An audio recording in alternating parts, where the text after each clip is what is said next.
Number 4. Number 4. Okay, so let's see. Number 4. This is a pretty common choice. It may be on your list. I went with Herbert Hoover. Hoover. Had to go Hoover. You know, and originally he was one of the ones that I was kind of on the fence, just like with Bush. I was a little on the fence because Herbert Hoover, before he was president, did have a very successful career at being the food czar and getting food to faraway places during World War I and right after World War I. And he was actually very, very good at that. I saw the Hardin picture. That was Harding. I got it. God damn it. No. I'm sorry. The history guy in me is just like, wait, what? I was wondering how long you were going to keep it on. Were you just not going to say anything? It's like, that TJ doesn't know Hoover from Harding. I'm sorry. You could have. A lot of people watching probably would not even notice. They would have been like, no, they wouldn't have caught it all. No. I'm sorry, but that's so funny. Herbert Hoover, there you are. Herbert Hoover did have a very successful career getting food to faraway places in a very succinct manner, and that's important to me. I think food scarcity is an issue that we don't talk enough about, and being able to do that in that time period was pretty impressive. So I tried to give him some points for that. But obviously, the stock market crash of 29 happens during his presidency, and he does pretty much nothing to address it, and it just gets so much worse. And obviously, as a conservative Republican at that time, no other Republican would have done anything, differently. But still, you look at that indecision, and you look at that, and you obviously have to give him a lot of points for that. But even a lot of negative points for that. I mean, but even just next to that was the fact that he blamed so much of the Great Depression on Mexican Americans. He did. He basically led to the mass deportation of Mexicans. Some estimates say that it may have been like well over 1 million or something, maybe even more than that. Of Mexican Americans, were basically deported, and around 40 to 60% of them were born in the U.S., were actual citizens that were just deported in this anti-immigrant frenzy, and they weren't even immigrants, and a lot of them were probably undocumented, but definitely weren't born in another country. And obviously that sounds very familiar to what's going on today. And so when I took all that into consideration, I was like, yeah, Hoover has to get a pretty low rating. So that's why I put him in number 4. Man, I almost did a video a couple months ago, and I was going to intro it with like, we got a president who oversaw, a tanking economy and was blaming Mexico. I mean, I almost did that exact video. It's like how similar, this guy is. And what's funny too is that Donald Trump, I've heard him on multiple occasions say, I just don't want to be as bad as Herbert Hoover. Have you heard him say this? I've heard him say this. Yes. Yeah, so it's weird that there's actually a lot of parallels between him and Hoover. A lot of even being like anti-civil rights. I remember when I was doing the research for Hoover a while ago that Hoover died in I don't remember when he died, like 40s or 50s or something like that. But he was like the burgeoning civil rights movement. He was speaking out against it. So I'm like, God, this guy was like a 0% batting average for Herbert. He kept trying to get nominated again, if I remember correctly. Like he kept trying to get the Republican nomination. They're like, bro, what is wrong with you? You're not going to get this. And he did it like 3 more times or something crazy like that. And it's like, all right, man, you're a politician. You know how this works. You know that once you get embarrassed on the national stage like that and the Great Depression happened under your watch, you're not going to get a lot of support here. Like, it's just not going to happen.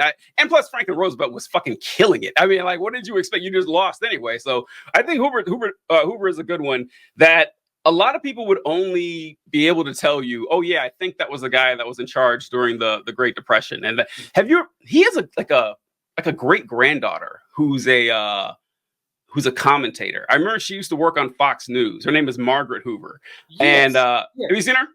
I'm familiar a little bit with her. I'm not super familiar with her work, but I think I've heard of her before. Yeah.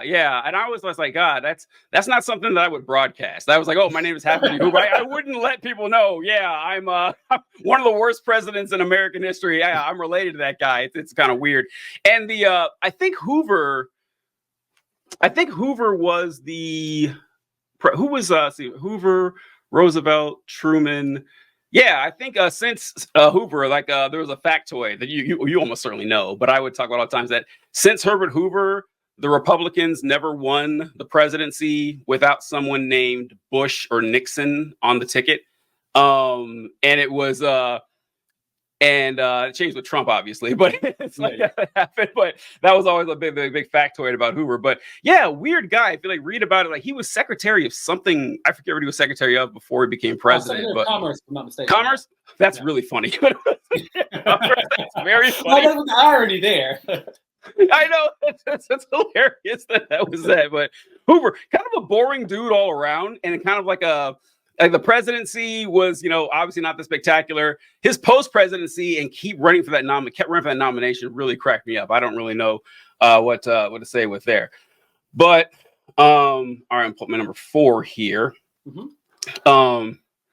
So I'm sure this. All right. My apologies. Like, I got cute again. I swear this is the last time. I'm not going to. This will not keep happening throughout the rest of the show. I promise. Cross my hope. Number 4, I'm going with Frank Underwood from House of Cards. Now, did you watch House of Cards when it came out? I've seen House of Cards. I've seen most of House of Cards. I actually stopped watching when he's gone. Is when I stopped watching. I think so too, because not because like. So when House of Cards first came out, I remember there were 13. There was 14 episodes, or maybe 13. Say what? 13, something like that. 13. Okay, it's 13 episodes. So I remember first season came out. I really liked it. I loved it actually. And then the second season came out. I liked that one too. Me too. Yeah. Third season, I was like, yeah, exactly. I was like, I don't know. Yeah. And I was hoping it would end on the third season. Because like when the season starts, like, okay, it's like, oh, okay, it's still going. And then I thought, oh, I get it now. I know. This is my first like theory. I got creative and shit. It's like, there's 13 episodes a season. There's going to be 4 seasons to make 52 episodes, like a deck of cards. That's going to be good. No, they didn't do that. They didn't do that at all. They just kept going. But the show just like after the third season, I was like, okay, what's going on here? If they ended it after 2 or 3 seasons, I probably would love the show. But Frank Underwood, the first season, once again, fantastic, horrible dude. Like but it's fun watching his ascendancy, and it's kind of like what I say about Ian McDermott in being the Emperor in the Star Wars films, in that he just loves being an evil guy, just rebels. Yeah, just cherishes it so much.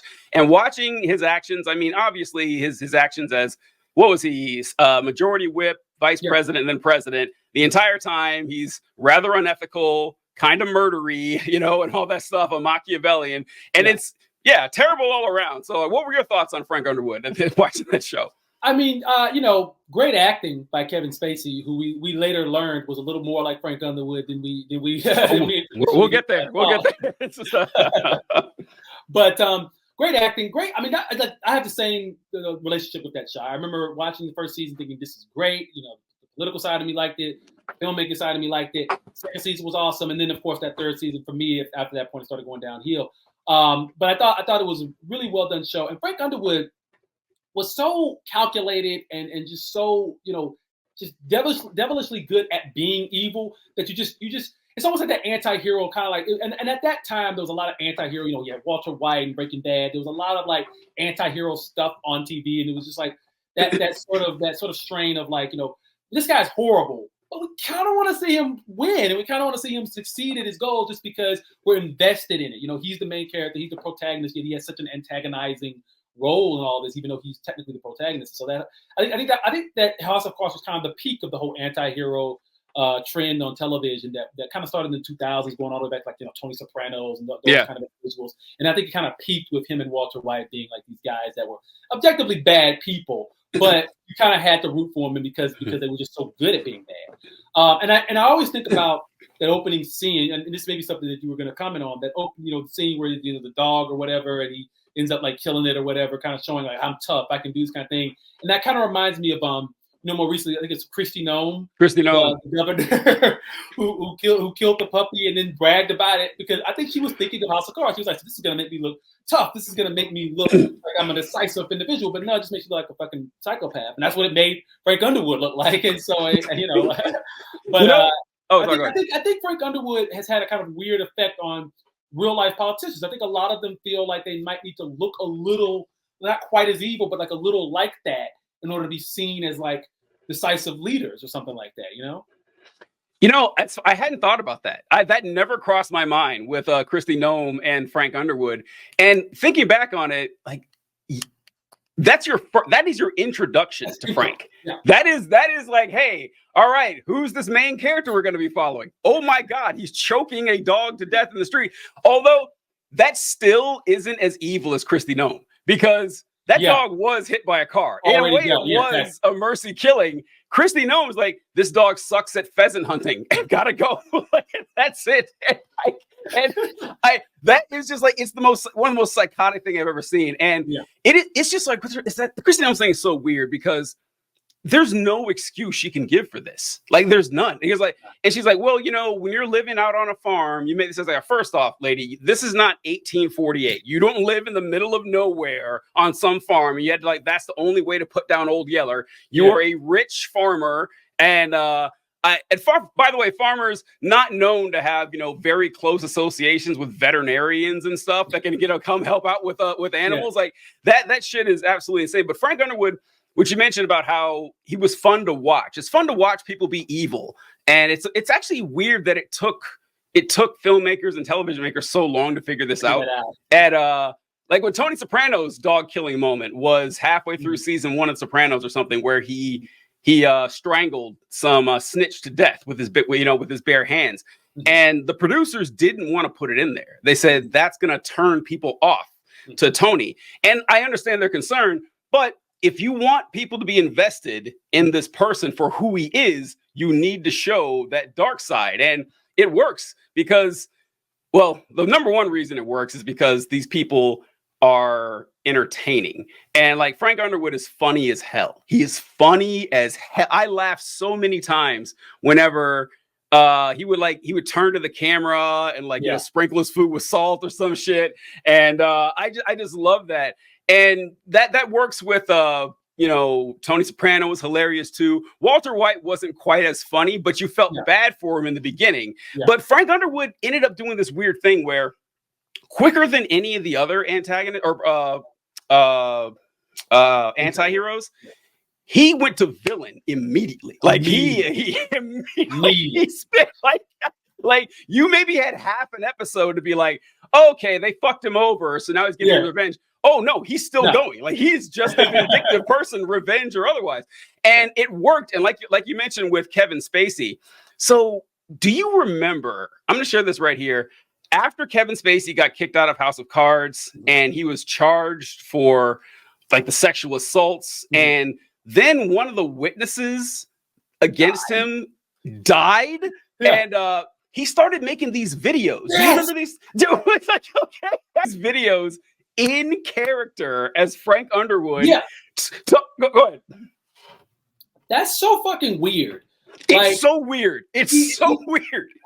I think he considers that the role of his life. I think he thinks that's like one of the best roles he's ever done. And then of course his career was appended in the middle of all that, right? Like they killed him on the show and everything. And so I think he was just like, I think he just almost had this mental breakdown where he started to kind of see himself as Frank.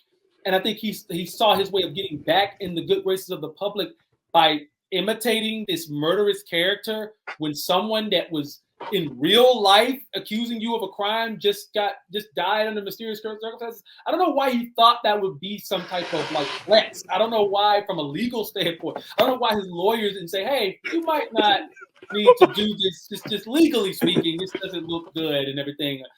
I don't understand why he did that. Maybe he was trying to stage a type of comeback. Obviously didn't work. But yeah, no, I do remember him making videos like that and just thinking like, what? Like this, it's more mental than anything else. Like I don't understand why he would even think that was a good idea. So I have a completely different opinion on this than you do. It's the exact opposite. I think that he knows it's evil and he knows it's repugnant and he likes it. He enjoys it. Like he's more like he actually is like Frank Underwood in real life. Like that's who he actually is, which is why he was so good at this role. And now that he was charged, and then my witness is dead, I'm gonna troll. Like everyone knows that about my sordid past. They know that I'm credibly accused of sexual assault, multiple times. They know that I have like weird ties. He had the weird ties with like Prince Andrew and Epstein and all that shit. He did one with like a video with the Queen and shit. He's like, all right, the whole world knows this now. I'm just going to become you know, consumingly and hilariously evil, and there's nothing you can do about it. And what better way to do it than through Frank Underwood, that's what I think. I don't think he was trying to cover his reputation at all, because, like I said, that's the last thing you would do if you actually wanted to. But who knows the mind of Kevin Spacey? I don't know. But